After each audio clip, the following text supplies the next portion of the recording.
Covering Sega games has been a real joy for me. There are so many great games to choose from that I've had an easy time showing you countless games that I think are worth playing and owning. That isn't to say Sega never made a bad game, however. Like every other game maker, they have skeletons in their closet they should be ashamed of. Games that were either so bad, or so broken, or a combination of both. In this episode, we are going to look at games that were either made by Sega themselves or published by Sega that completely screwed over the people that paid good money for them. So here we go, games Sega should be ashamed of.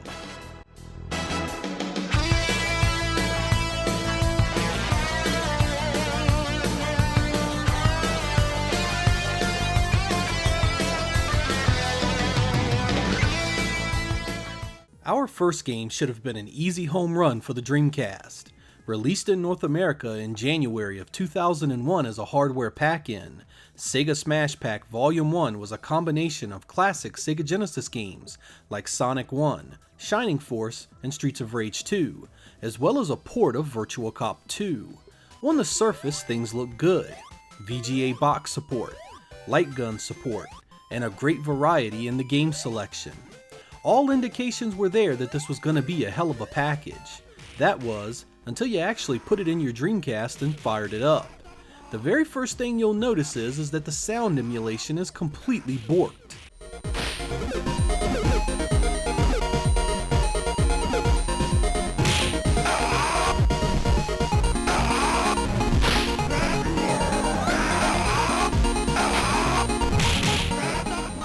The music sounds off, but the sound effects have been reduced to a mere shadow of their original quality. And this permeates every single 16-bit experience here. No matter which game you try, poor sound and music ruins every one of them.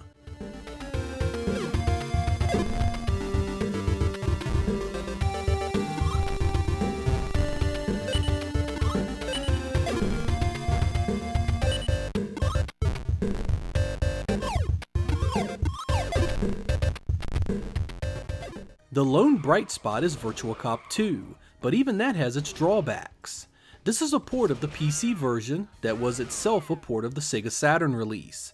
What that means is that while it isn't a bad game, it's also not arcade perfect, something the Dreamcast should have been able to do with ease. Sega Smash Pack Volume 1 was a cold, dark reminder that while Sega was awesome, they were still quite capable of crapping the bed from time to time.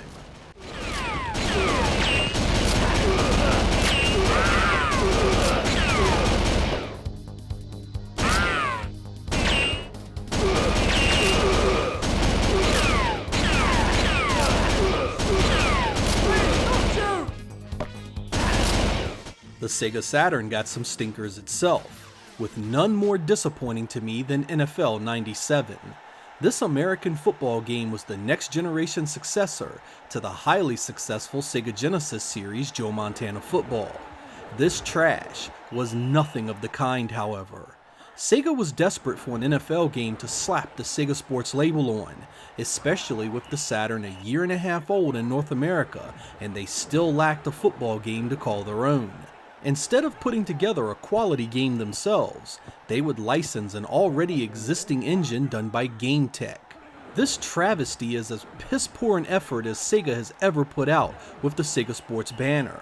The graphics are utterly laughable, with poorly rendered sprites, a field that actually has details that draw in as you move on it, and one of the worst passing game systems ever seen in the genre.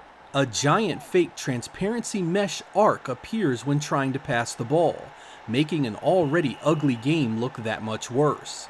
It even obscures the action, often affecting the gameplay itself. The gameplay is slow as molasses to boot, killing any fun factor it may have had elsewhere.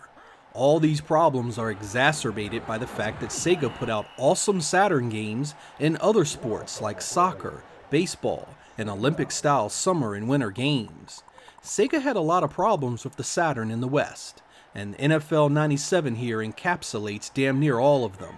Sega was utterly and completely unprepared to market the Saturn outside of Japan. This trash only tarnished their image even further.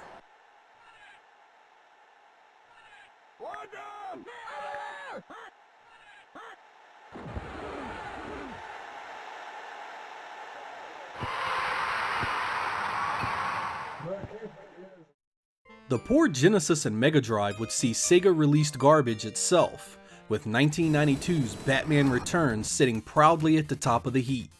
Developed by Malibu Interactive, this action platformer was based on the hit movie of the same name.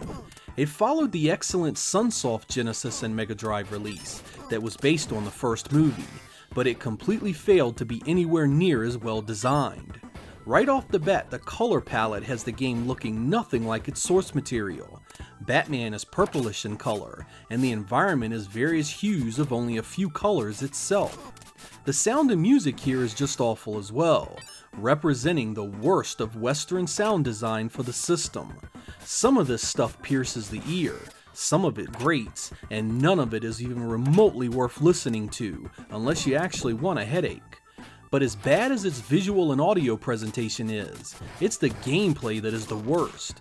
Loaded with cheap hits, irritating level design, and a difficulty that has no curve at all, the game takes a big deuce right on you from the second you take control. Half the time you have no clue where you can and can't go. The other half you are being hit from stuff that literally just comes out of nowhere. Remember that time in the movie when Batman was killed by that building that randomly dropped fire on his head?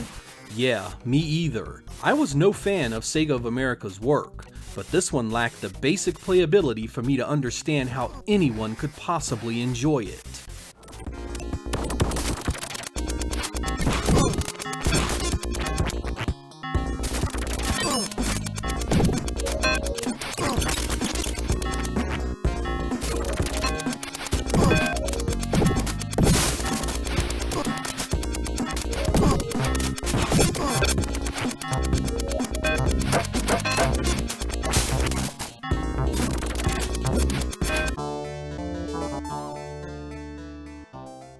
As bad as Batman Returns was, it was a masterpiece next to the atrocity that was Fantasia.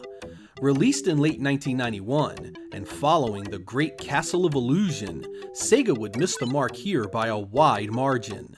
This game was released in a nearly unplayable state, thanks to the piss-poor hit detection, sadistic level design that leaves you guessing where you can and can't go, and gameplay lag that basically takes a quarter of a second to register anything.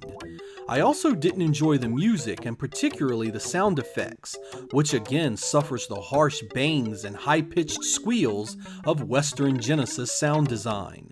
All this is a shame, because the visual presentation shows signs there could have been something here. The animation is at times incredible, and the color use in certain levels is truly good stuff. But it's all just thrown away by the awful design in the other areas already mentioned. There's an ongoing narrative for this game that Disney didn't want anyone to have the Fantasia license, and that the game was pulled from shelves shortly after its release. I think the truth is more, that Sega realized what a complete pile of shit it was, and happily pulled it themselves. Sega fans deserved better, and Sega should truly be ashamed that their name is on this mess.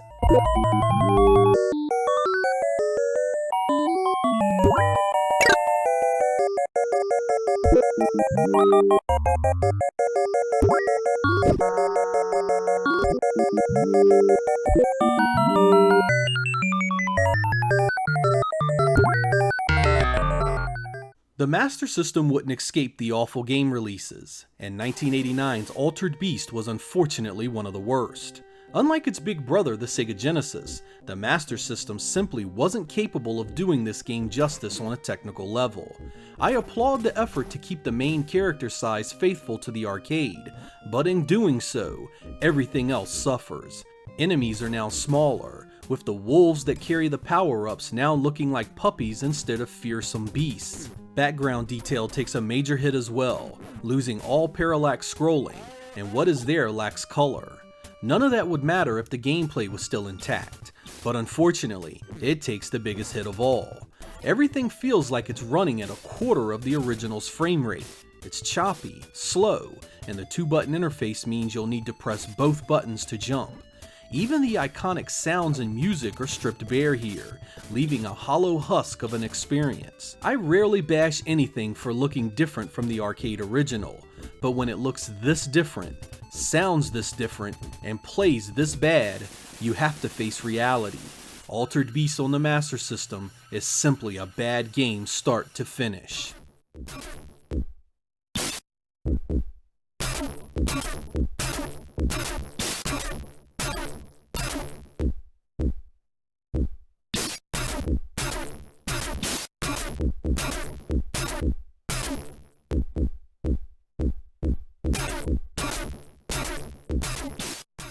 With the release of the Sega CD, we were supposed to get games with loads of sprite scaling and rotation like Sega's arcade games. So when late 1992's Afterburner 3 dropped, it was poised to show exactly what the Sega CD's new technology was capable of, except it didn't, at all. Based on the Japanese-only arcade game Strike Fighter, Afterburner 3 fails on nearly every level to be a showpiece for the newly released CD-based add-on. It doesn't look anywhere near as good as the arcade on which it's based, and worse, features no sign of using the fancy new features of the Sega CD hardware. So vanilla looking is this game visually, I don't see anything here that Genesis couldn't have done halfway decently on its own. Afterburner had been a tour de force of visual power in 1987, and for a brand new, super expensive add-on in 1992 to be so visually inferior, it was truly a slap in the face to Sega fans everywhere. The biggest problem is that the thrill of Afterburner's gameplay was always tied to its speed and on-screen pizzazz. Everything looks the same here though, and with nothing but color to differentiate the stages you're on, you are left with one hell of a boring game. The lone area of strength lies in its CD quality soundtrack, but that's little consolation for a weak graphical presentation. Sega shoveled this one onto the Sega CD just to get the game out, and that's no way to launch new hardware to the fans that love you.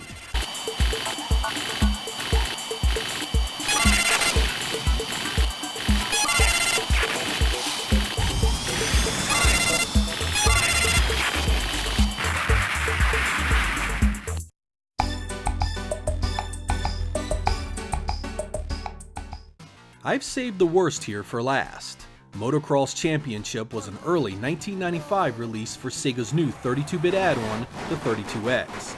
Much like Afterburner 3, it was supposed to show you why you needed Sega's new add-on to upgrade your old 16-bit Sega Genesis. And again, it would fail miserably to do so. This quickly developed abomination was dumped on the hardware after only a few short months in the oven, and it shows at every turn. The graphics are marred by half the screen being taken up by an overly garish banner of details that tell you lap count and position. The racers and tracks are also overly pixelated, lacking detail, and overly repetitive. Remember those highly touted new sound features you were getting with the 32X? Yeah, it's nowhere to be found in this game, and it sounds even worse than it looks. Some of this is ear-piercing, but all of it is shameful considering its own hardware touted as a 32-bit upgrade. As bad as all that is, nothing could prepare you for the gameplay. Every race, and I mean every damn race, begins with a full-on pile-up at the starting line. No matter what the hell you do, you will be bumped or wrecked at the start of every single race. Once you finally do get going, there's no nuance to the gameplay at all, and you'll just be turning left or right with no real physics engine in play. The huge jumps, usually a fun addition to dirt bike games, is actually a pain in the ass here, as the camera stays in the same position on the bike the entire time, meaning you'll lose view of the track and have no idea where you're about to land. This causes unexpected crashes at inopportune times. Not that you'd want to play this trash for any length of time to really care. Sega was a master craftsman of some of the best software ever made, and to see them stoop to this level to have a game to sell new hardware makes it easy to see why add-ons like the 32X were so poorly received. If Sega didn't have enough respect for its own work to release something worth buying, why the hell would anyone else be willing to pay for it?